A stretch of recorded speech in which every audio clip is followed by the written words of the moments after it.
Hello and welcome to another edition of Capper Comparison Picks. That's right. Today I'm going to give you the early prelim picks for UFC Vegas 54, I do believe. But before I get into today's show, I really quickly want to go over the fantastic week I had with UFC 274. I think it's the best I've ever done.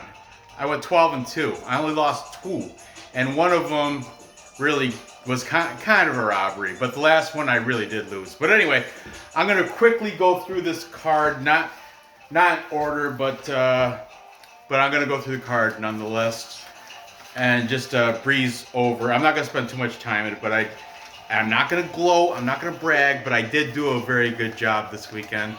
I happened to be in New Jersey without my laptop. New Jersey! Yeah, because we had Gina. Why didn't you bring your laptop? We were in the hotels, just the Wi-Fi was weak, and so I was in New Jersey, had to watch everything on my phone. I was trying to float back and forth between a YouTube watch along with Vlad and checking bellets or the Tapology and watch the fight. So it was just, but anyway, and I was trying to make bets in between, because you know how I like to do the prop bets minutes before the fighters start walking toward the octagon. But anyway, I did fantastic regardless. Okay, so here we go. Start out the show, it was Journey Newsom, Fernie Garcia. I picked Journey Newsom by decision because I don't want to spend too much time on this. By decision, right there it is, Journey Newsom by decision, darken it in. Next I had Lupe Godinez by decision, darken it in. Those are prop bets I did play. I might as well cover also this one not in order, but I took André Fialho. I took him by decision in the orange, but he took care of business round 1 KO. However, I did throw $10 away on a stupid hedge bet on Cameron Van Camp, but nonetheless, it was still worth it, all in all. And I did do the 3-leg parlay like I do every show. Here's the show. Here's the parlay. Paid out. And, okay, I'm just making sure the camera's still fine because the setup's kind of weird because I gotta keep it charging because it kind of almost died. So, moving on, then I had my one loss, Cledson Rodriguez, lost a decision to CJ Vergara. That's the one where you can't blame me for getting that one wrong. That it could have really went Cledson Rodriguez's way. Who am I though? I'm not gonna say robbery, whatever it is, what it is, because I think a couple of them went my way as well. So anyway, Cledson Rodriguez, I got that one wrong. One wrong, okay? Then I have Tracy Cortez by decision. Nailed it. Nailed it. Then also out of order, Francisco Trinaldo. I did pick him by decision though. Nailed it. Got the decision there. These are all props too. If I darken it in, that means I won the prop bet. Then here we go. Blagoy Ivanov by decision over DeLima. Nailed it. Nailed it. There it is. Then I had Brandon Royval within distance. Nailed it. Macy Chazon by decision. Only one besides Prediction Guru and Leighton. Nailed it by decision. All three of them I parlayed together. 3-leg parlay. Cash it, son. Cash it. Cash that ticket. Then, still kicking butt, I took Randy Brown by decision. Nailed it. Now that is the one. It could, I suppose, I got lucky with that, and to be honest with the DeLima, I was sweating that decision as well. Blagoy, Ivanov, and DeLima.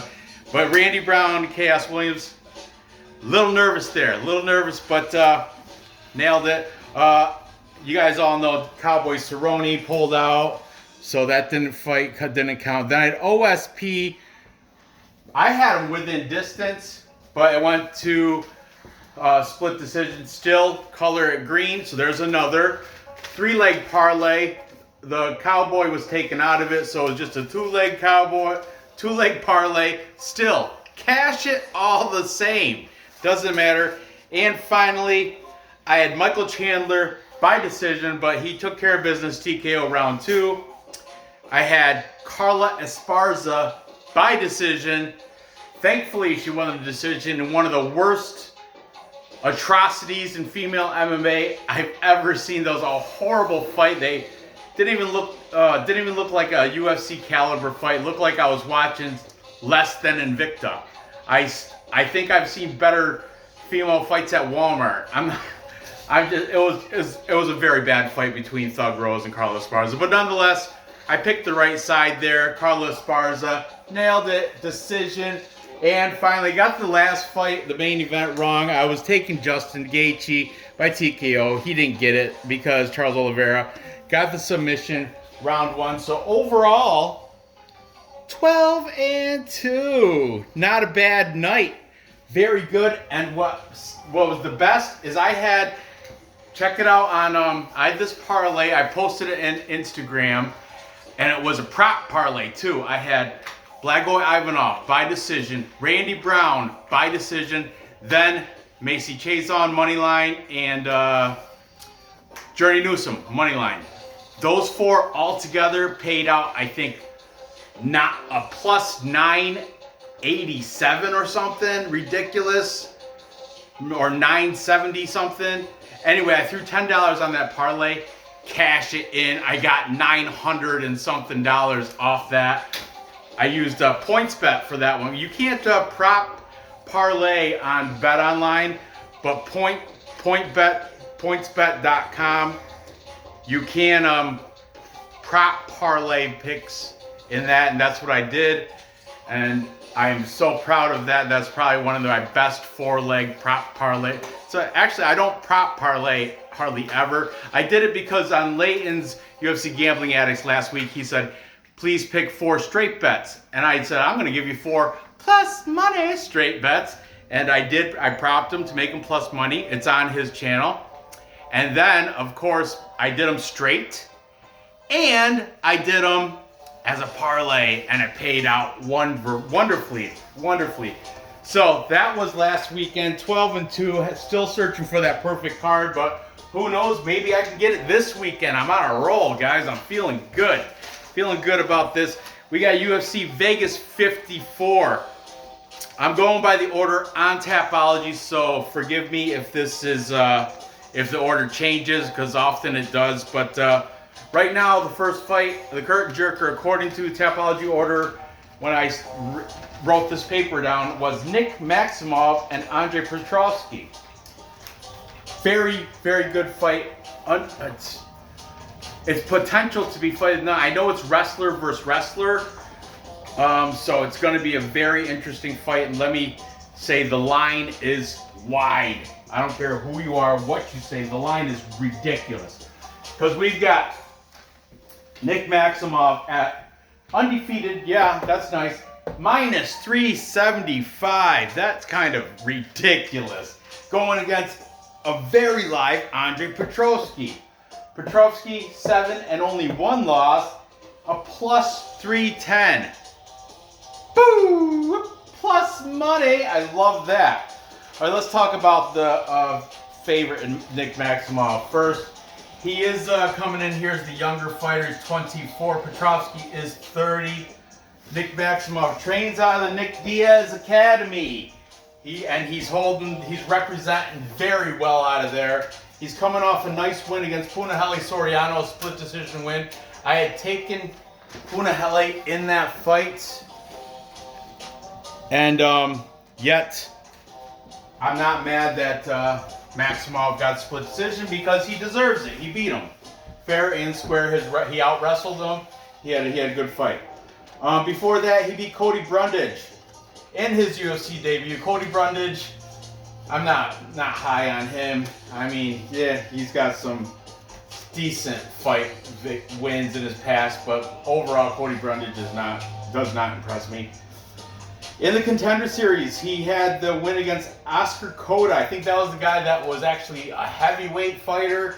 And these guys are middleweights, 185, but He beat Oscar Cota. I think that was a heavyweight. I'm not 100% sure, but I do believe so. Beat him by unanimous decision in the Contender Series. Prior to that, he was in the LFA where he rear naked choked Johnny James Jr. And before that, King of the Cage, KOTC, where he rear naked choked Robin Allensworth. Nick Maximov, André Petrovsky are the same height, but Nick Maximov does have a deceiving 3-inch reach advantage. You wouldn't think he has that, but he does have the little bit of a reach advantage over André Petrovsky. So, yeah, Nick Maximov.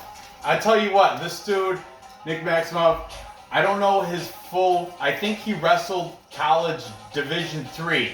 That's what I heard. I can't verify that. I didn't look into his Wikipedia. I didn't look into his research, his past, but I think he has like Division III wrestling. And now he's going to take on this guy, André Petrovsky.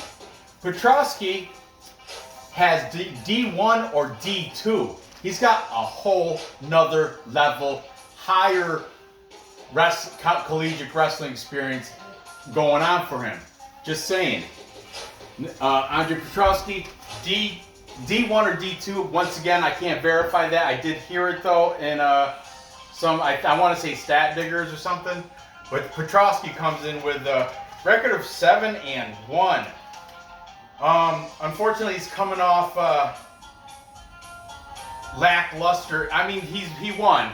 I guess that all matters, but they're against lower opponents. Okay. Most recently, he beat Yu Zhong-hu by arm triangle in round 3. Yu Zhong-hu, I don't think he's in the UFC anymore. Prior to that, he beat Michael Gilmore, the gentleman Michael Gilmore. I mentioned him last week because he is in amateurs. He did beat Chaos Williams. However, André Petrovsky took care of business, ground and pound round 3 against the gentleman Michael Gilmore. And before that, he was in The Ultimate Fighter, where I don't know, The Ultimate Fighter, doesn't count against his pro record because it was considered a exhibition, but he did lose to Brian Battle. Brian Battle got him in a ninja choke in round 2. So they don't claim it as a professional loss, an exhibition loss, but I do. In my books, it's a loss. Just like in the fight before that, he had in the Ultimate Fighter house. He beat Aaron Phillips by guillotine choke round 1. Once again, it's classed as a exhibition, so it doesn't count for or against his professional record. But I see this. He should be. I count those fights. He should be 8-2 realistically. His one legit loss as a pro was in the LFA against Aaron Jeffrey, where he got ground and pounded in round 2. One good thing though, André Petrovsky representing Renzo Gracie, Philadelphia. And boy, am I high on the folks coming out of Renzo Gracie, Philly. Sean Brady, Pat Sabatini, Jamal Emmers. I think it's a fantastic facility that they have down in Philadelphia. Good fighters come out of there, I'm telling you what. And at plus 310,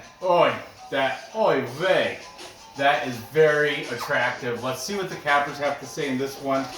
Starting off, taking the favorite, the minus 375 ridiculous line favorite. We've got the Beanie Guru, the guru from the UK that wears the beanie. He's saying Maximov will get a decision here. Okay. Then we've got We Want Picks Angelo. Angelo used to be a manager for fighters, and he is on the side of Nick Maximov. Then we've got Johnny K. Johnny K, regular on this show, is taking Maximov by decision. Johnny K also does a live stream show in the middle of the week with Cody from Blood Money. Check him out there too as well. These links to these cappers will be in the description, as well as the link to the music. So make sure you check all of these guys out.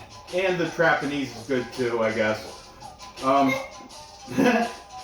Then we've got The stat diggers, both Wheezy and DFS, both on the side of Nick Maximov here.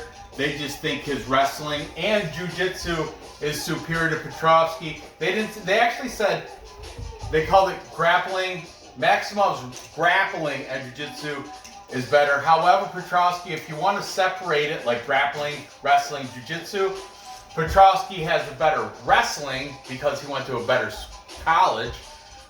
D1 it's a whole different level. And if it's not D1, D2 is another level above D3. And D3 is just it's equal to junior college. You know, D3 and National Junior JUCO is it's about the same. So anyway, finally we've got MMA experts. That's AJ DeVito also taking Nick Maximov, making this a full capper consensus. Nora, why don't you come up and do the dance? Explain to him what full capper consensus is, please. Could you do that? Do that for me. Take the candy necklace out of your mouth. And all right, I'll explain what it is. Full capper consensus is when all the handicappers pick one side of the whiteboard. That's right. It's when all the handicappers pick one side of the whiteboard. You gotta do like this. Tick tock, throw the pearls. There you go. Good luck, pearls. Thank you. You got some whiteout marker on your nose, by the way. You got some blue right on your nose.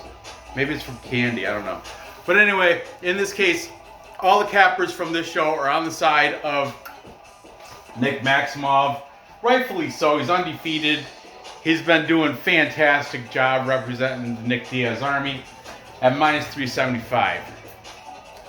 However, fade me, I don't care. Tail me, fade me, whatever.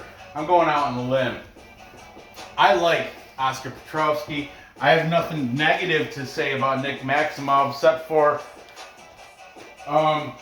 since he's been in the UFC and the contenders, it's been split decision.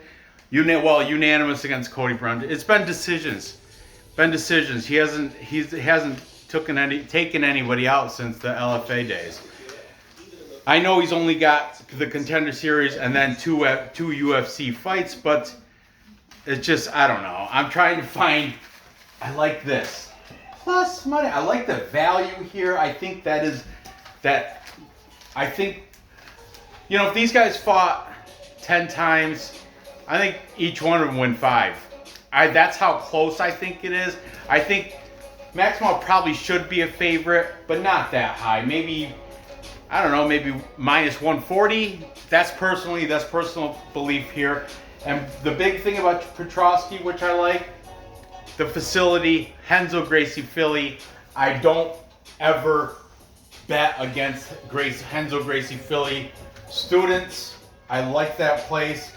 And his last 2 victories he's finished them. His only 2 UFC fights, he beat the gentleman Michael Gilmore. Ground and pound, round 3. Round 3, that's a good indicator that a lot of these cappers are saying Maximov's cardio is well above Petrovsky, but if he's ground and pounding somebody round 3, that shows me it's still there. And then after that, the Yu Zhong Hu, the arm triangle in round 3, finished these guys in round 3, so he still has the cardio when it comes to round 3. Enough cardio to finish these dudes off. So, I know, call me crazy, call me stupid, call me what you will, but I went 12-2 last week. I don't think any of these guys did. Just saying. But what I will shout out to Just My 2 Cents, he also went 12-2. I did beat him on Tapology though. Just overall in Tapology, I was ranked 14th when it was all said and done, and he was ranked 17th. I had 840 points all said and done. He had 815, so I just barely edged out. Just My 2 cents. I just want to throw that out there. And Dave, you owe me a t-shirt for winning the group. And I also won the group for Goat Milk. That's MMA Holes. Thanks for the shout out, guys. Dave told me you guys shouted me out. Like I said, I didn't have my laptop in the hotel, right, Nor? All I had was my phone, so I was going. I couldn't chime into all these different. I couldn't have different screens up on my phone. I pretty much just watched the fights on my phone, like this. Yeah. But anyway, I'm gonna take Petrovsky, and I think I'm gonna take him by decision. It's gonna be a real close fight, a lot closer than the line suggests. So I'm gonna take him plus money. You know, if something makes me teeter the other way throughout the week, I will change my pick on Friday. By the way, Friday is the live stream. Dave doesn't really care. He's on the East Coast anyway, or he's on the far West Coast in British Columbia, Canada. Can't even talk. Blah, blah, blah. But I got this biannual dinner Friday night, so I have to do the live stream after I get home, which is going to be late, probably. I don't know. I would imagine 9 at the earliest, probably 10 o'clock Eastern time on Friday. But I will, for you subscribers that love the live stream, you know who you are. I will do it, but it might be run a little bit later than usual. Just throwing that out there for you guys. So anyway, moving on. Next we have, I already broke this down a week before last, but we have Carlos Candelario, the Cannon, taking on Tatsuro Taira. Taira is the favorite here at -230. Undefeated, coming out of Japan. He trains out of the Perestra in Okinawa. That is actually a sister company. The parent company, the main company is the Perestra in Tokyo. He's out of the Okinawa one. Like, that's where Mr. Miyagi's from. But anyway, Tatsuro Taira, he's coming in undefeated off a rear naked choke win against Alfred Matt. I don't even know this guy's last name. Mariad or something. But anyway, that was in like what's it called? Oh, Vale Tudo, Japan, or something like that. I didn't write it down. Vale Tudo, Japan. That was prior to that. He was all Shuto, Japan. So prior to that, just majority of them are Japanese, or there's a couple Filipinos in there too. But they're not. This thing is, I was looking at the records, and they're not cans who he beat. There's maybe 2 cans earlier in his career, but more recently, let's see, he beat the last guy he fought. Well, I don't know about this Alfred dude, but before that, he beat a guy that was 12-5 in Ryuya Fukuda. He triangle choked him round 1. Before that, he beat a veteran in Yoshiro Maeda, rear naked choke, and that dude was 38-12. Talk about a veteran. So he's not like he's just marched his way with a padded record. This kid, he's 22 years old. Throw that up there. This kid, 22 years old, he did earn his keep over in Japan. He didn't have no padded records there, nothing. You know, everybody, except for one Filipino, the majority of the people had much more experience than him and had wins prior to that. He sure is. Everybody here is younger than mommy.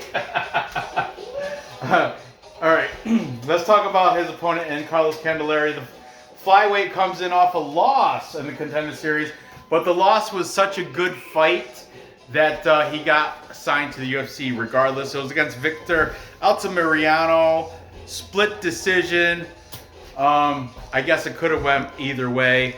Before that, he beat Miguel Restrepo, and that was a rematch. The first time he fought Miguel Restrepo, he really choked him round 2. The most recent time he fought him, it was a unanimous decision. You going to bed? No.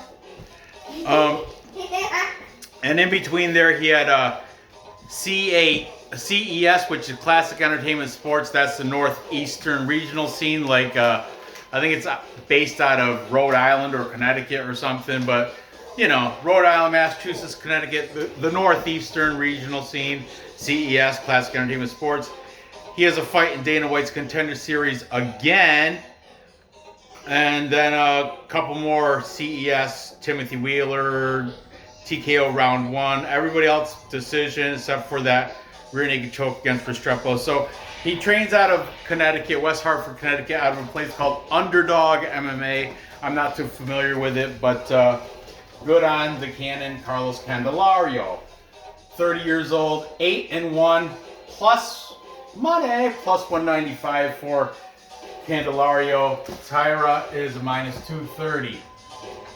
So, interesting to see these fresh debutantes come into this. We'll start with the favorite. Once again, we've got Tatsuro Taira taking him. We've got MMA experts by submission. I guess that's what the guy does. He tires you out, rocks you, and does a club and sub.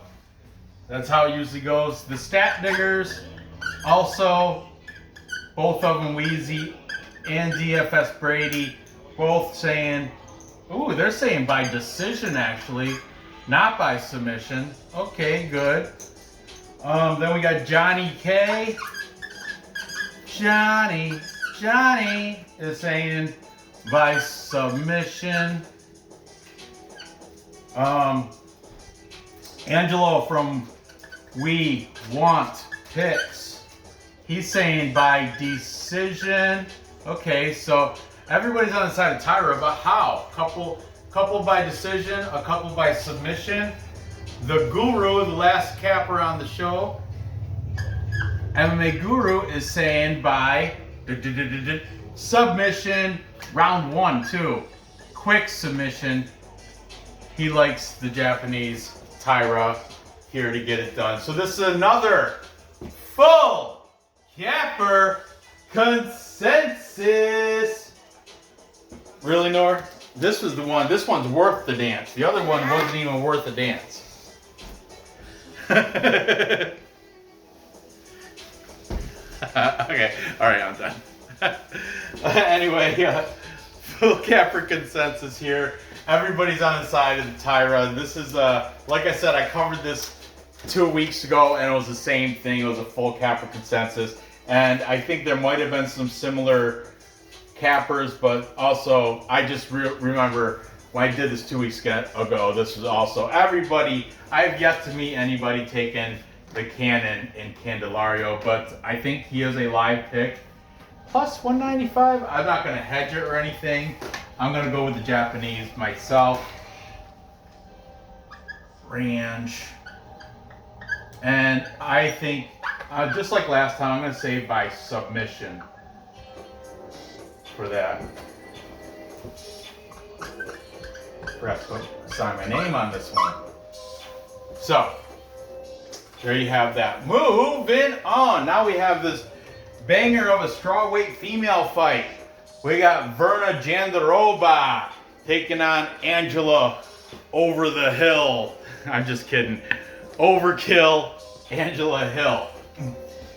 Angela's not quite over the hill, but she has walked. She is very close to the top of that hill, being 37 years old. Taking on Jandarova, 33 years old. Jandarova is the minus 170 favorite here. 17-3, very good record for Jandarova. Hill, 13-11. She has double-digit losses, but in her defense, a lot of her losses are robbery decisions. And I'm not lying. She's got nearly as many as Sam Alvey does. Like the judges just don't go her way. I don't know why, but I've seen her lose. I can, right off the top of my head, I can think of at least 2 definite robbery decisions. But nevertheless, let's get into this. Virna Jandiroba, training at the Academia Fight House in Brazil. Carcara, that's her nickname. Not to be confused with Kai Kara France, Hers is Carcara. I'm sure that means something in Brazilian, Portuguese. I mean, I didn't check it out, but somebody in the chat will enlighten me into what that means. Carcara. Carcara. Carcara. Carcare? It sounds fun. It does. Carcari. Carcari. Carcari. I don't know. She's coming off a unanimous decision loss to Amanda Ribas. Amanda Ribas Energy. Positive Energy, Amanda Ribas. Before that, she beat Kanako Murata. Doctor stoppage. She messed up her arm and shoulder. That was in round 2. Before that, she took a loss to Mackenzie Dern by unanimous decision. At least she didn't get subbed. Jandarova does have awesome BJJ on the ground. I think possibly, in my opinion, I would have ranked her in the top 3 best jiu-jitsu strawweight females. For real. I said that to Vlad before too, way back. She beat Felice Herrig, armbar, round 1. Before that, she beat Mallory Martin, rear naked choke, round 2. So she's 3-2 in her last 5. Not bad for Verna Jandiroba. I hope she's still sporting that hunting leather cap, like reminds me like a Robin Hood cap, like something he would wear, like the cartoon Robin Hood with the fox. Yes, you do. It's the Disney cartoon Robin Hood. He's a fox. It's like one of those caps, kind of. It's like leather. I think she has a feather hanging out of it or something. Feather in your cap. Anyway, she's taking on Angela Overkill Hill. Angela Hill, here we go. Lost to Amanda Lemos. Split decisions. Amanda Lemos, I know she just lost a week or 2 ago, or 2 weeks ago or something, but still Amanda Lemos is a good fighter. Don't take that too rough. She lost. Tisha Torres, unanimous decision. She beat Ashley Yoder, the Spider Monkey, beat her. She lost. Split decision. Michelle Watterson. That's one of those robberies. She should have won that. Michelle Watterson got the split decision victory. She shouldn't have got that. That was one of those, I think, she lost. And here's the other one. She lost. Claudio Gadelia. Split decision. The judges, they just do not like Angela Hill. I don't know what about her they don't like, but these Verna and Angela both have the same height. Angela Hill half an inch reach advantage, so they both have the same height and reach pretty much. That half an inch is nothing. So we got Angela Hill, disgusting 13-11 record, but all her losses are formidable opponents, and as I mentioned, she's got 2, possibly even more robbery decision loss. If you really watch those fights, you'll understand what I'm saying. Winston, you're always right in the way, buddy. Okay. So, starting off, let's take, by the way, Angela Hill, I just had to throw this in there, a 78% takedown defense over a very long selection of fights. She's been in the UFC for quite a bit, I know, and 78% pretty good takedown defense.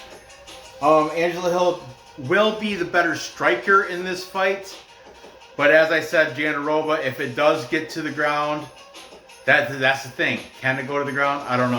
I have to look at the stats a little bit more. See what Jandarova's takedown accuracy is, how many takedowns she get per round or minute fight, whatever. But Angela Hill does have a key path to victory if she can keep it on the feet. However, Verna Jandarova shown in her most recent fight, her striking has sharpened. She's gotten better at striking. Personally, I think it's easier to get better at striking than it is to get better at wrestling / grappling / jiu-jitsu. It's just that years. I know both skill sets take years, but you can striking is more fluid and kind of natural, where there's so many movements in jiu-jitsu where it's just, you got angles and leverage and just you use so many different muscles that you're not, it's just, that's opinionated too. But anyway, Verna Jandarova has made some milestone, not milestones, but she's shown improvements in her striking if you watch her fights as of recently. So starting out with the favorite, we've got AJ DeVito. You know what? I'm not, spoiler, he's the contrarian actually. All these cappers are taking plus money. The underdog, Angela Hill. Let's just throw him down here. We want picks. Angelo. Johnny K. Also taking the underdog, Angela Hill. Stat Diggers. DFS and Wheezy. Taking Angela Overkill Hill. And the MMA Guru also taking Angela Hill at plus money, the underdog here. The contrarian picker is MMA Experts. AJ DeVito has the side of the board by himself, preventing the full capper consensus. And of course, he's taking this female fight to end by decision here. Being the solo guy, taking Verna Jandiroba. I've flipped back and forth a little bit, but right now I'm going to go with the capper majority plus money on Angela Hill. You know, I do not like double-digit losses, but I do like that Angela Hill has a far more lengthy resume against a lot of, I'm not going to say, they both have some good past opponents, but Angela Hill's faced a lot more. She's seen it all. She's been there. I like Angela Hill in here to get the decision. I just hope she doesn't get robbed again. That would be horrible. But I think Angela Hill will, with a 78% takedown defense, I think she's going to stuff some of these takedowns, and if it does get taken down, she'll pop back up. She'll keep it on her feet, have the better volume, the better striking, significant strikes landed, all that stuff. Get a close split decision victory over Verna Jandarova. I mean, this is subject to change because it's female fight too. Give me a coin, I'll flip it. But earlier, when I first saw this fight, like all straight in my head, I'm like, oh, Jandarova should be able to tap her. But then I was looking into it, I'm like, man, I don't know. Angela Hill, she's been against some Claudia Gadelha couldn't tap her. I don't know. Tisha Torres, she's a BJJ girl. She couldn't tap. I don't know. It's just all these decisions. Decision. 1 and 4 in the last 5. But they all went to decision. This time, I think Angela Hill will beat out the decision in Jandarova. So there you have it. To recap. Time check indeed. Let's see. How am I doing? I'm slightly over, but I did do the recap of last week.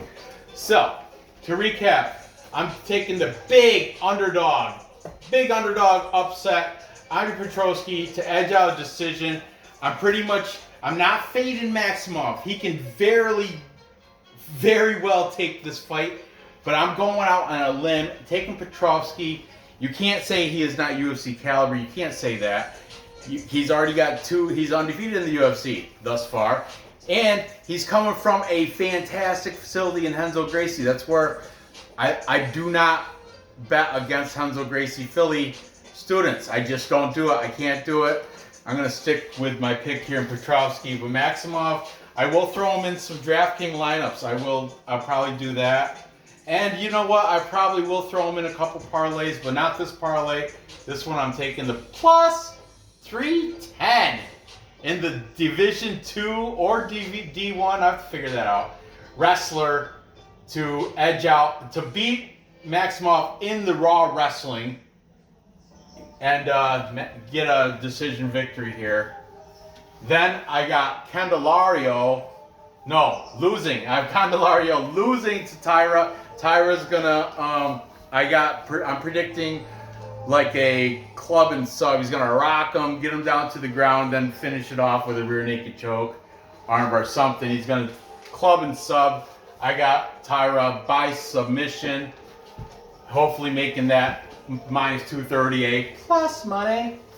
And finally, I'm taking the underdog in Angela Hill with the capper majority. Majority taking the underdog.